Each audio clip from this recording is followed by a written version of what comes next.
Reading with your kids. Hola, ni hao, konnichiwa, assalamu alaikum, shalom, mahaba, moni mili wanji, namaste, jumbo, bienvenidos. Hi, my name is Jedley, and this is the Reading with Your Kids podcast. We are coming to you from the beautiful neighborhood of Reedville in the southwest corner of Boston, Massachusetts. We are so delighted and so very honored that you're joining us in our mission to help all families grow closer through reading. Please be sure to tell all of your family and friends about the show. Tell your kids' teachers, their principal, their librarian, and also please be sure to subscribe to the show on the iHeartRadio app, on Apple Podcasts, Spotify, Amazon Music, Good Pods, Podcast Addict, wherever you find your podcast. This episode of the Reading with Your Kids podcast is brought to you by At Nighttime, We're All the Same Size, written by Murray Sawchuck. Some of you might recognize the name Murray Sawchuck. He's also known as Murray the Magician. He has been a Las Vegas headlining performer for decades. Phenomenal performer. Murray was on the podcast not too long ago, and he told me that he was inspired to write this book over the pandemic when he noticed that his rescue pup, Bailey, a little chihuahua, was terrified of anybody that was standing over him. But when the person would lie down, and when Bailey could be eye to eye with that person, well, then Bailey was really quick to cuddle up and get close to that person. Murray hopes this book will inspire all of us to spend more time trying to see eye to eye to get along and to not judge a book by its cover. You're going to love this book. It really is adorable. It's really cute, and you're just going to love it. At Nighttime, We Are All the Same Size, written by Murray Sawchuck. This episode of the Reading with Your Kids podcast is brought to you by Mickey on the Move, a great series of books from Michelle Wagner. We really love these books. You're going to love Mickey, the main character in both books, Mickey on the Move and Mickey on the Move Farming. And these big-hearted books, you're going to learn the real story of a young boy who's deaf, who is aided by his mom and his teachers in navigating new school and farm experiences. Mickey is just like everyone else, except he wears cochlear implants and has to do things just a little differently than most kids. This charming tale reminds us that we can all find happiness if we lean on and support each other. You're really going to love these books. I love these books. It's a great way to remind kids that kids who are different and kids who may have a disability or a learning challenge, they can be great friends. Check it out today. Mickey on the Move and Mickey on the Move Farming, two great books from Michelle Wagner. Join us right now from the beautiful state of North Carolina. Our guest is here today to celebrate her debut picture book. I love this title. It's called I Will Love You Forever and Always. Please welcome to the show, Sarah Thomas Mariano. Hey, Sarah, how are you? Hey, I'm good. How are you? I'm wonderful. As I said, I love this title. What a beautiful way to start, a reading session with your kid, all cuddled up on the couch with your kid, and you pull out a book and you just start by saying, I will love you forever and always. Thank you. Yeah. It's, the book has a really important message. I have a background in social work. I've been in the field of social work for about 18 years, and I've been in the field of outpatient mental health counseling for about 10 years. And the book was created out of the context of therapy and working with children and families. The book is a very cute story about love, and the book brings beautiful pictures. The illustrator, Sarah Gledhill, that I collaborated with, did a beautiful job bringing the book to life through her pictures of animals that depict the story. But the story has a very, very important message in it as well, and addresses a lot of the common insecurities that I've been able to see kids work through in counseling regarding love, regarding that parent-child connection, emotional attachment, knowing their place in their family dynamic, and also gives parents a tool to,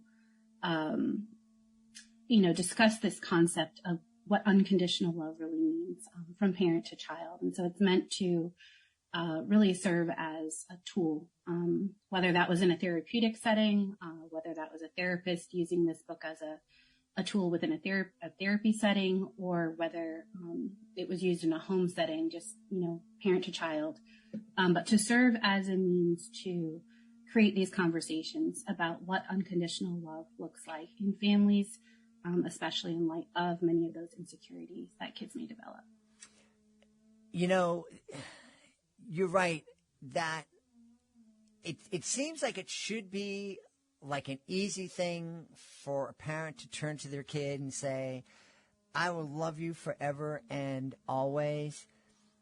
And it was pretty easy for me coming from a social worker background, because it's kind of like what you learn is like, yeah, you got to tell your kids you love them. And so I was used to using words like love and having those conversations. But it's not easy for every parent or grandparent or caregiver to sit down and to be that vulnerable. When you turn to somebody and you say, I love you always and forever, you're taking a chance, because there's a good chance that person is going to turn around and say, well, I don't love you at all. Screw you. Get away from me. It's probably not going to happen with your kids. But, I think there's a part of us even in our own adult insecurity, it's like, I might get rejected here. Yeah. No, I think you speak to a very important point. Just those concerns about rejection, concerns about reciprocity. I think a lot of parents have connected well with the book for that reason.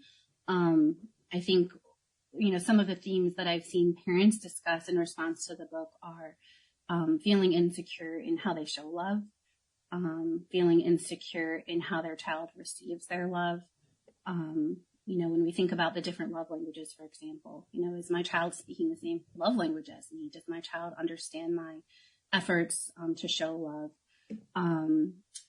Parents who have a hard time finding the words and the language to have these kinds of conversations with their children. And then sometimes even not even being tuned into the insecurities that their kids are feeling. I think as a clinician, I have a great privilege in being able to be brought into some of the most emotional, really vulnerable emotional experiences that people walk through in their lives, children and adults. And so having kids be able to share with me things like, I'm unsure. I'm unsure how my parents feel about me. I feel like I'm in trouble a lot, or I feel like I'm very different from my family. I feel like we don't have the same interests, or I look very different from my family. When kids talk about these things in the therapy context, sometimes, and that's the result of a long process of building trust and building relationship with that child, sometimes that's the first time that they've verbalized that. And then bringing that into a family session, sometimes that parent or that caregiver, it's the first time that they've heard that child express that. And so it does, it does speak to, like you're saying, sometimes the insecurities that parents hold in terms of how their child is receiving or understanding their love, or not knowing how to put that into words, not knowing how to have those conversations. And also, kids maybe never having shared that with their parent, with their caregiver, never being able to fully express that otherwise. Yeah. So, I think there's a lot of us that think, wow, this family stuff, it should be easy. It's just like you care about each other and you take care of each other. And I know that there's a lot. I've heard a lot of my friends say, I don't need to say that. I'm saying that every time I go to work and I bust my butt taking care of my kids and put food on the table. And to use your expression, that's my love language. I'm doing that work. And why can't my kids see that? Well, sometimes they can't. Yeah. Yeah. I think that's so true. And I've heard, yes, very similar thoughts. I myself as a parent have had similar thoughts. Like I wish my kids, they're little. I wish sometimes they understood how hard we work for them and to provide for them. And I've heard parents say that, of course my child should know that they're loved. I take care of them and I feed them and I go to work and I work hard for them and they have a beautiful home. But sometimes that child just needs to be held. Sometimes that child needs to be interacted with, played with, to feel that connection, that love. The book, it's kind of neat. The way that the story, the way that these messages are depicted in the book. What we chose to do, the publisher and myself, was to use animals to make the themes of this very universal. And so in my initial, if you call it a rough draft, but in my initial story that I had written, it was much more specific to, human interactions. And I did my own rough drawings initially when I would use this in sessions. But we decided to change that to these animal-based families. And so we have, for example, an alligator family. And so, when dad, I could read it, but when dad snaps at you for not cleaning up your muddy swamp room, we have the skunk family. I'll love you even when you have stinky feet and boogers and, all the yucky stuff. And we have a dog family where mom and the little dog don't look alike. And so I love you even though we look different. We don't have to look the same for me to love you. You're beautiful to me. We have a fish family where mom fish likes to sing fish opera and knit fish sweaters. And the little baby fish loves to search for, buried treasure. And, it's a matter of making these kind of fun and colorful illustrations that are animal based, and so they're kind of very universal, and it gives families an opportunity to say, well, how does that apply to us? So maybe I don't sing opera, maybe you don't search for buried treasure, but what do I love and what do you love, and how can I maybe start to enjoy what you love, with you, alongside you, or how can I teach you about the things that I love to do, but at the same time, I don't need to love what you love, and you don't need to love what I love for me to love you. We can still enjoy our time together. We can still love each other. We can still have that emotional connection, even when there are differences, even when we have hard days, even when. And so, the book starts with sort of the easy, I love you when we're having this sparkly, spectacular day. We're shimming down water slides. We're eating strawberry shortcake. It's this elephant family having just this beautiful, magical day. Sure, that's an easy day. That's an easy way to understand, oh, this was a fun day, and I had fun with my mom and my dad. I had fun with my grandparents. I had fun with my children. Love was easy to understand that day. But what about the days where, I said a bad word in school, or I got a bad grade, or, my room was messy and my mom yelled at me, and et cetera, et cetera. And so just creating opportunities for parents to relate these, scenarios in the book back to their own families. And so even in the introduction to the reader, there's an encouragement to the parent, find an opportunity for conversation with your child within the story, relate these situations back to your home, back to your family, and then, build that conversation. So. I love that. And as you were speaking, I had kind of flashbacks to when my kids were young and we would be reading books and we would be having those conversations. And you could just feel my kids kind of melt next to me a little bit, just kind of they're already close, already leaning on me, but somehow they get a little bit closer and tighter. And it's beautiful. It's, I knew from those moments that my kids, even though I think they felt love all the time, when you're expressing it, you're having those conversations, it means even more. And so I'm so happy that you wrote this book. You said that you were that you were using this book in your own therapy. Was that the initial, like, I have to write something. There's not a book out there I can use in my therapy sessions with kids. So I need to create something. Was that the inspiration for the book? Yeah. In a large way, yes, absolutely. So this is my only book. This is my first book. I hope to potentially do more in the future. But my primary profession, again, is in social work as a clinician. And so this was a message that I wanted to have. So I guess, well, backing up a little bit, a child's natural language is play. And so in interactions with kids in therapy sessions, most of the interventions are play-based that I would use, art-based, sand tray, reading stories together, and discussing them rather than sitting and having a conversation for an hour, And so, initially I saw this theme coming up in so many families with so many kids and wanted a way to kind of compile that, to portray this message that we've discussed here, also to normalize that experience for kids, how normal this is for kids to have these kinds of insecurities, to feel this way. And then just help parents, hear that. And so initially I created a sort of poem. It was a very rough poem. And then I would read that with kids and they would kind of fill in the blanks. I know my mom or my dad or my grandmother loves me even when, and then they would fill in the blank. And so we'd kind of work through it that way. We would draw pictures along with that. I started having parents read this to their children. And so rather than me being the one to facilitate the reading of the poem and filling in blanks, started having parents do that with their kids. What I noticed as it continued sort of developing was that the parents were having these emotional responses to the words. And especially towards the end of the book, there's a page where it states, "You are my child, you are my heart. I will love you forever and always." And on that, "You are my heart," almost every time, voices would crack and there would be, this emotional response. And, I realized there's a lot of power in this. There's a lot of power in these words. This is a powerful message.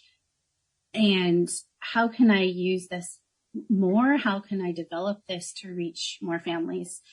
And so, I wrote the first rough draft of the book. And again, it was slightly different from this version. It involved more depiction of real life circumstances with people families, not the animal families in this book. And did my own drawings. I like to draw. I'm definitely not an illustrator. So they were cute drawings, more cartoonish. And I used that for a while with families. But the response was so positive. And, I don't know that I don't say I believed in myself enough, but I don't know that I ever saw myself as an author. To use that word it feels strange. But I had a lot of encouragement from colleagues, from friends, from family to really pursue this. And you should really get this published. You should really do something with this. So this was a really neat endeavor, just to kind of walk through that. When the book was in fact published, this current version of it, my own children, my son was 2 and I was pregnant with my daughter. And so they were so little, that, this book now they're 3 and 5. And I read this book with them often, and they're at an age now where they can start having those conversations with me. And it's neat to see how it reaches them and how we can use it in our own home to reinforce these concepts of love. So, do you think, as you were speaking, one of the thoughts that occurred to me, and I can absolutely relate to that, the voice cracking when you read, a parent reads about the heart, because there were many times when I was reading with my kids, when my voice would crack and I would have to pause for a moment. I know from spending way too much time on social media that there are a lot of parents or people parent age that are still trying to process trauma or pain that they experienced in their own life. Do you think maybe one of the reasons that some parents have such a hard time saying these words is because they didn't experience it themselves? They never had a parent sit down and say, "Hey, I'll love you for forever." And parenting has changed a lot since I was a kid, and I know dads weren't necessarily encouraged to sit down and say to their kids, "I'll love you forever." It was more like, do what I tell you to do. I'm going to put a boot up your butt. So what about that? What about those parents that are still struggling with some of the pain that they experienced as kids themselves? Do you think this is a book that can help them work through that and maybe put some of those feelings in the closet? I don't know. No, I think it's a very valid point. I think it's, I guess it's very human to look at a person who struggles in their role as a parent and not understand the whole story and draw conclusions about that person's intentions or capacities as a parent. But when you do have the ability to hear these stories, when you do have the privilege of walking with people through, honestly, some of their most painful experiences, you're right. A lot of these experiences, trauma being a big part of that, can absolutely lead to insecurities as a parent. And so do many of these parents, that I've worked with and that I've utilized this book, do they absolutely love their children? Of course they do. Do they have a hard time expressing that? Yes, sometimes. Do they have a hard time showing that? Sometimes. Yes. Do they have a hard time knowing how to connect with their kids, play with their kids, laugh with their kids, just kind of enjoy their children in a very simple way sometimes, and you're right. A lot of times that is because I didn't grow up that way. That wasn't shown to me growing up. I don't have a good model for what that looks like. And sometimes it's because there is just so much hurt that it's hard to, be expressive in terms of that emotional connection when there's just so much hurt there. Mm-hmm. So yeah, you have a very valid point. And so a big part of, my intention with this story is to give parents language. And so when this is a concept that is very hard for me to know how to discuss, when I don't have the words, when I struggle to find the words, this book gives me the words. And so it gives me these very simple, very child-friendly words to tell my child how much they mean to me and how much I absolutely love them and how I recognize that we have hard days and how I recognize, et cetera, et cetera. And that doesn't change my love. My love is constant. And so that is part of my hope that this book would give language to parents when they have a hard time finding that, otherwise. So. Hey, one thing that I want to ask is not directly related to your book, but it is related to therapy. Can you talk just a little bit? I know that there's a lot of families that I've experienced where they see therapy for their kids as kind of a trip to the urgent care. It's like, oh, my kids are acting up. They're having a real hard time. I'm going to take them to the counselor. They're going to talk for a couple of weeks, and then the kid will be cool, and then they don't have to go again. Mm-hmm. And one of the things that I try to let people know is like, no, that's not quite how therapy works. You're going to do a little bit more than put on a Band-Aid. But I'm a dope. I left social work to become a clown for 30 years. So can you talk a little bit more about that? What ideally therapy is? Yeah, absolutely. And I will just say, I just so appreciate that you have that background in social work. I think that's pretty neat. In having these conversations with you today. So, but no, you're absolutely right. Therapy it's not a quick process. It's a very slow process, actually. It's a process of building relationship. It's a process of building a therapeutic alliance, building trust. In order, for a client, whether it's an adult, a child, a family as a whole, to truly walk with the therapist through some of these very difficult experiences, whether that's, childhood trauma, whether that's a child with behavioral concerns, whatever that may be, there needs to be an established trust. Trust takes a long time to build. It takes an even longer time to build sometimes when there is a history of trauma, when there's a history of broken trust, broken relationships with adult persons. And so myself being an adult, that in itself might be, feel threatening in terms of building trust. If adults have hurt or disappointed that person in the past, therapy it's a long process. I think that if a person is coming in to look to do that real work, they should potentially then have an understanding that, this isn't something we're going to see big changes in a week or two or after a couple of sessions. My hope for the first few sessions is just to build a relationship with you, to build trust, to build connection, and for you to, as you feel comfortable with me, as you start to feel like you can trust me, let me meet you where you are. Tell me where you want to begin. Mm-hmm. There are other types of therapy, like solution-focused brief therapies that are intended to be short-term, and that might be like, for example, career counseling, something very specific and targeted.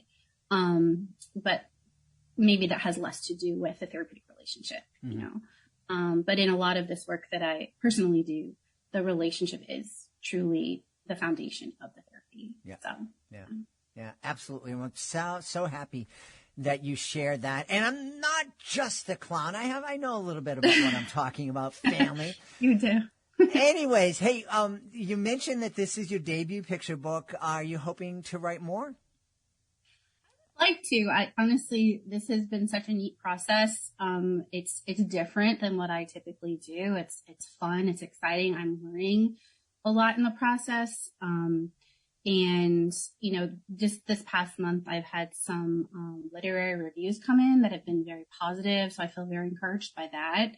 I would potentially like, yes, to continue.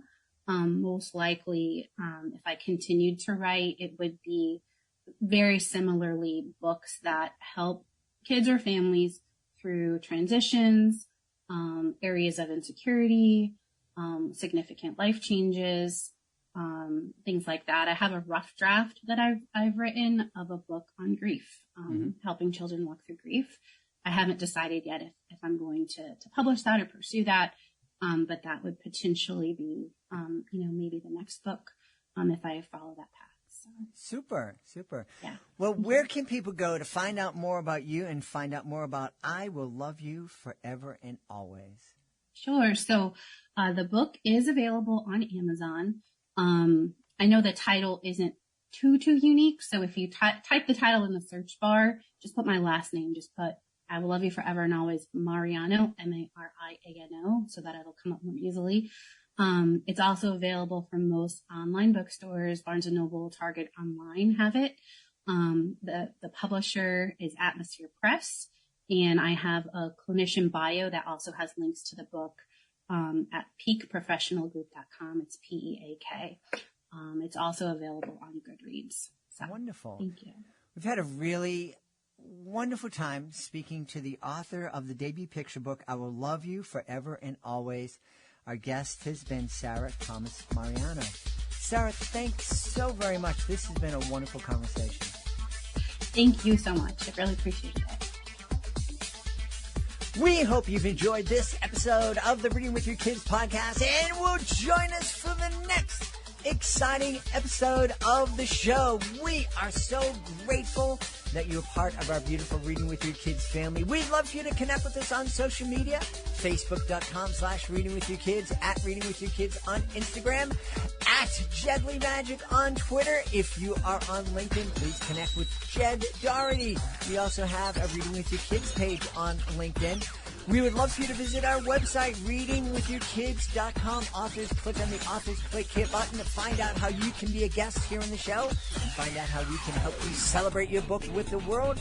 And also, parents, please be sure to visit readingwithyourkids.com to download our free online magazine. Hey, we want to thank the folks who made today's show so wonderful. Of course, we want to start by thanking our amazing guest.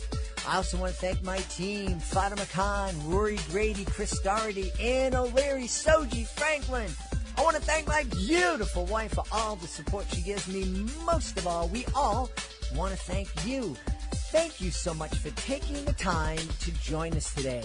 And thank you so much for taking the time to make the world a better place by reading with your kids. I'll be looking for you in the next edition of the Reading with Your Kids podcast.